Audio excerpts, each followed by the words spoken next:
আমি জহুরুল ইসলাম। আমি এখন আছি যশোর জেলার ঝিকরগাছা উপজেলাতে আমার নিজ বাসভবনে। আর এখানে বাড়িতে ধান ঝাড়ার কাজ চলতেছে। এখন অনেক পূর্বে যখন আজ থেকে 15 বছর বা 20 বছর পূর্বে বর্তমানে যেভাবে ধান ঝাড়া হয় এভাবে ধান ঝাড়া হতো না।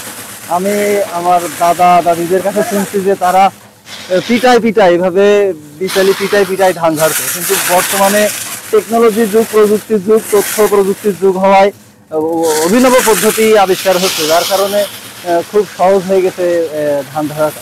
এই যে আপনারা দেখছেন আমরা এখন মেশিনের মাধ্যমে ধান ঝাড়ছি। আজ থেকে 5 বছর আগে এই মেশিন ছিল, কিন্তু মোটর সিস্টেমটা ছিল না। বর্তমানে যে মোটর সিস্টেমটা শুরু হয়েছে, এখানে মোটর আছে, মোটরের মাধ্যমে ধান ঝাড়া খুব দ্রুত হয়ে যাচ্ছে। এই যে আমি আপনাদের দেখাতে চাই, এখানে আমার আব্বু ধান ঝাড়তেছে। তার কাছে শুনবো যে আমি তার কাছ থেকে ধান ঝাড়া শিখছি, কিভাবে ধান ঝাড়তে হয় বা ধান ঝাড়ার সময় কি করণীয়, কি অনুসরণ করলে সহজ হয় আর কি।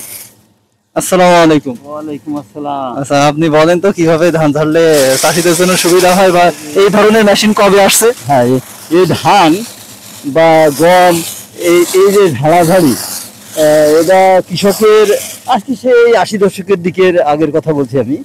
তখন সবাই আমাদের এলাকায় আর কি, আমাদের এই যশোরের ঝিকরগাছা এলাকায় ধান গম এগুলো মাড়াই করে আর কি। এর কৃষকদের কঠিন একটা কষ্টের জায়গা ছিল। যেমন আমরা দেখতাম মা চাষি বাপ চাষারা ওই ধান ঝাড়তে এর মুঠো পিটাতে কাঠ, মানে কাঠের তক্তার পরে, অথবা গরুর গাড়ির ওই যে কাটায় এরপরে ওই পিটায় এ ধান বের করতো, বা গম এই জাতীয় আর কি মাড়াই করার জন্য এই পদ্ধতিটা ওই ছিল। এখন যে আর লাভজনক না?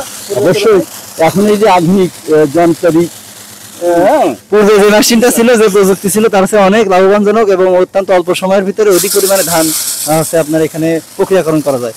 পূর্বে তো অল্প পরিমাণে ধান উৎপাদন হতো, কিন্তু বর্তমানে খুব বেশি পরিমাণে হয়। যদি এই উন্নত জাতের মেশিন না থাকতো তাহলে সেগুলো সম্ভব হতো না। ধন্যবাদ।